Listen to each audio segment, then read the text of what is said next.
کامل ایک بہت بڑی کوٹھی کے عقب میں موجود ٹیکسی سے میوزک کی آوازیں باہر لان تک آ رہی تھیں۔ باہر موجود کوئی بھی شخص ٹیکسی کے اندر موجود لوگوں کی قوت برداشت پر حیرانی کا اظہار کر سکتا تھا، لیکن وہ ٹیکسی کے اندر موجود لوگوں کی حالت دیکھ لیتا تو وہ اس حیران کن قوت برداشت کی وجہ جان جاتا۔ ٹیکسی میں موجود 6 لڑکے جس حالت میں تھے، اس حالت میں اس سے زیادہ تیز اور بلند میوزک بھی ان پر اثر انداز نہ ہو سکتا تھا، اور جہاں تک 7ویں لڑکے کا تعلق تھا تو وہ ایسی کسی چیز سے متاثر نہیں ہوتا تھا۔ انیکسی کا وہ کمرہ اس وقت دھوئیں کے مرغولوں اور عجیب قسم کی بو سے بھرا ہوا تھا۔ قالین پر ایک مشہور ریسٹورنٹ سے لائے گئے کھانوں کے کھلے ہوئے ڈبے اور ڈسپوزیبل پلیٹس، چمچے بھی پڑے تھے۔ قالین پر کھانے پینے کی بچی کچی چیزیں اور ہڈیاں بھی ادھر ادھر پھینکی گئی تھیں۔ سافٹ ڈرنک کی پلاسٹک کی بوتلیں بھی ادھر ادھر لڑک رہی تھیں۔ کیچپ کی بوتلوں سے نکلنے والی کیچپ قالین کو کچھ اور بدنما بنا رہی تھی۔ وہ 7 لڑکے اسی قالین پر ایک دوسرے سے کچھ فاصلے پر براجمان تھے۔ ان کے سامنے قالین پر بیئر کے خالی کینز کا ایک ڈھیر بھی لگا ہوا تھا، اور تفریح کا یہ سلسلہ وہیں تک نہیں رکا تھا۔ اس وقت وہ ان ڈرگز کو استعمال کرنے میں مصروف تھے جن کا انتظام ان میں سے کسی ایک نے کیا تھا۔ پچھلے 2 ماہ میں وہ تیسری بار اس ایڈونچر کے لیے اکٹھے ہوئے تھے، اور 3 مواقع پر وہ 4 مختلف قسم کی ڈرگز استعمال کر چکے تھے۔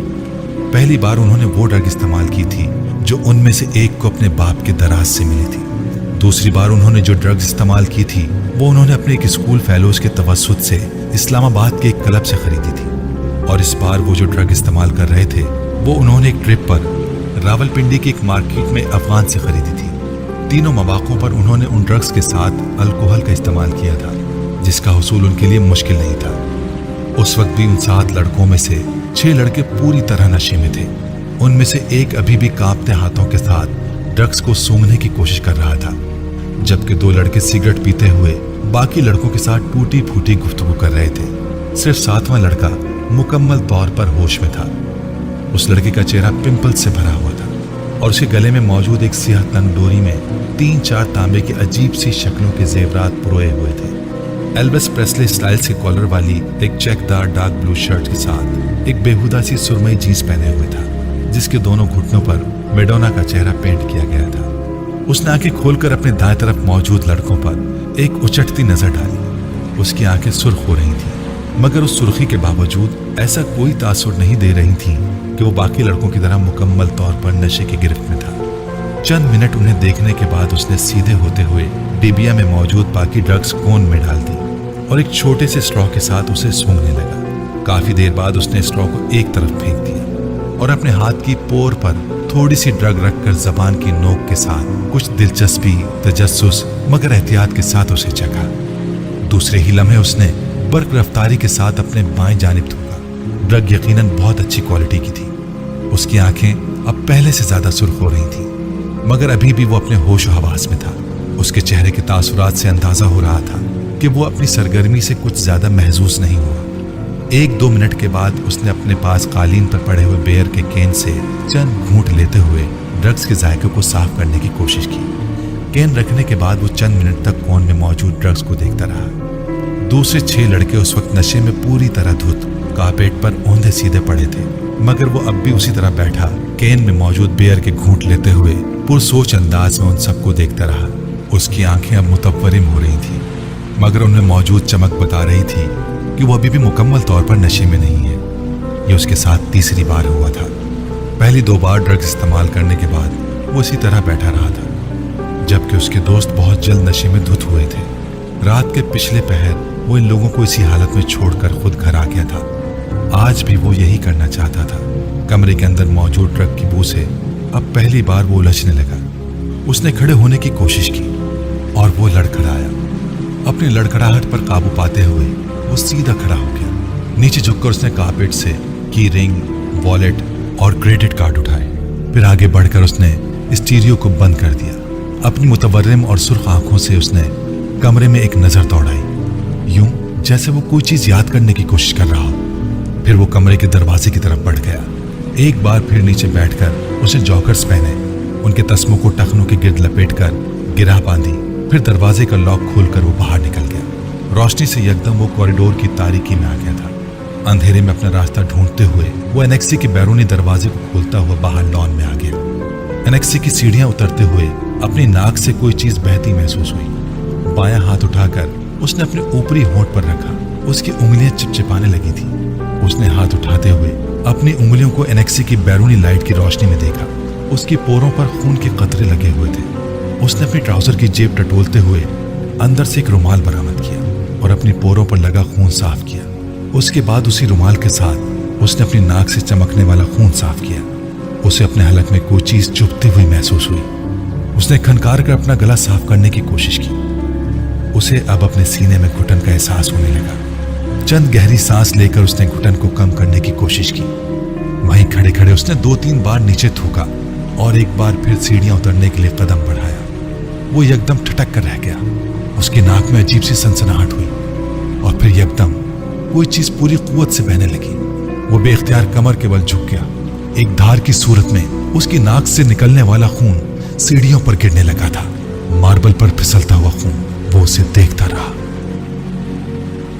गोल्फ क्लब में तकरीब तकसीम इनामात मुनक्किद की जा रही थी। 16 साला सालार सिकंदर भी अंडर 16 की कैटेगरी में 7 अंडर पार के स्कोर के साथ पहली पोजीशन की ट्रॉफी वसूल करने के लिए मौजूद था। सिकंदर उस्मान ने सालार सिकंदर का नाम पुकारे जाने पर तालियां बजाते हुए उस ट्रॉफी कैबिनेट के बारे में सोचा, जिसमें इस साल उन्हें कुछ मजीद तब्दीलियां करवानी पड़ेंगी। सालार को मिलने वाली शील्ड्स और ट्रॉफीज की तादाद इस साल भी पिछले सालों जैसी ही थी। उनके तमाम बच्चे ही पढ़ाई में बहुत अच्छे थे, मगर सालार सिकंदर बाकी सबसे मुख्तलिफ था। ट्रॉफीज, शील्ड्स और सर्टिफिकेट्स के मामले में वो सिकंदर उस्मान के बाकी बच्चों से बहुत आगे था। 150 IQ लेवल के हामिल उस बच्चे का मुकाबला करना उनमें से किसी के लिए भी मुमकिन था भी नहीं। फखरी अंदाज में तालियां बजाते हुए सिकंदर उस्मान ने दाएं तरफ बैठी अपनी बीवी से सरगोशी में कहा, ये गोल्फ में उसकी 13वीं और इस साल की 4थी ट्रॉफी है। हर चीज का हिसाब रखते हो तुम, उसकी बीवी ने मुस्कुराते हुए जैसे कदरे सताइशी अंदाज में अपने शौहर से कहा, जिसकी नजरें उस वक्त मेहमान खुसूसी से ट्रॉफी वसूल करते हुए सालार पर मरकूज थी। सिर्फ गोल्फ का और क्यों, वो तुम अच्छी तरह जानती हो। सिकंदर उस्मान ने अपनी बीवी को देखा जो अब सेट की तरफ जाते हुए सालार को देख रही थी। आई बेट अगर ये उस वक्त मुकाबले में शिरकत करने वाले प्रोफेशनल खिलाड़ियों के साथ खेल रहा होता तो भी उस वक्त उसके हाथ में यही ट्रॉफी होती। सिकंदर उस्मान ने बेटे को दूर से देखते हुए कुछ फखरी अंदाज में दावा किया। सालार अब अपनी सीट के अतराफ में मौजूद दूसरी सीटों पर मौजूद दूसरे इनामात हासिल करने वालों से हाथ मिलाने में मसरूफ था। उसकी बीवी को सिकंदर उस्मान के दावे पर कोई हैरानी नहीं हुई, क्योंकि वो जानती थी सालार के बारे में ये एक बाप का जज्बाती जुमला नहीं था, वो बाकी इतना ही गैर मामूली था। उसे 2 हफ्ते पहले अपने भाई जुबैर के साथ इसी गोल्फ कोर्स पर 18वां होल पर खेले जाने वाला गोल्फ मैच याद आया।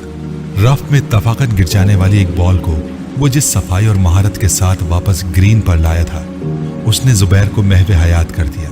वो पहली बार सालार के साथ गोल्फ खेल रहा था। मुझे यकीन नहीं आ रहा 18 होल के खात्मे तक किसी को भी ये याद नहीं था कि उसने ये जुमला कितनी बार बोला था।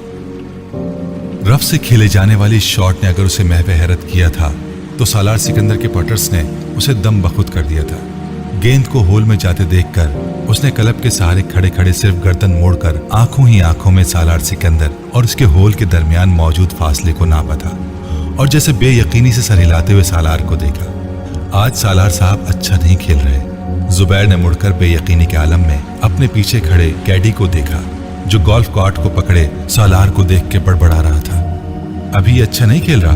जुबैर ने इस्तेहजाजी अंदाज में क्लब के कैडी को देखा।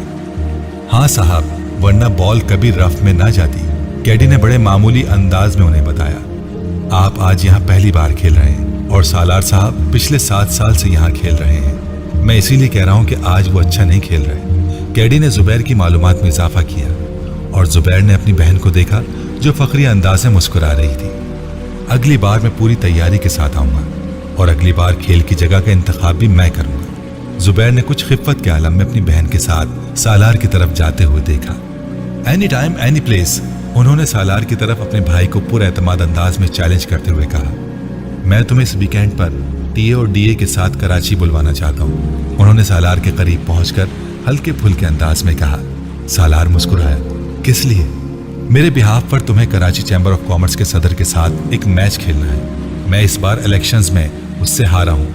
वो अगर किसी से गोल्फ का मैच हार गया तो उसे हार्ट अटैक हो जाएगा, और वो भी एक बच्चे के हाथों। So let's settle the scores. वो अपने भाई की बात पर हंसी थी, मगर सालार के माथे पर चंद बल नमूदार हो गए थे।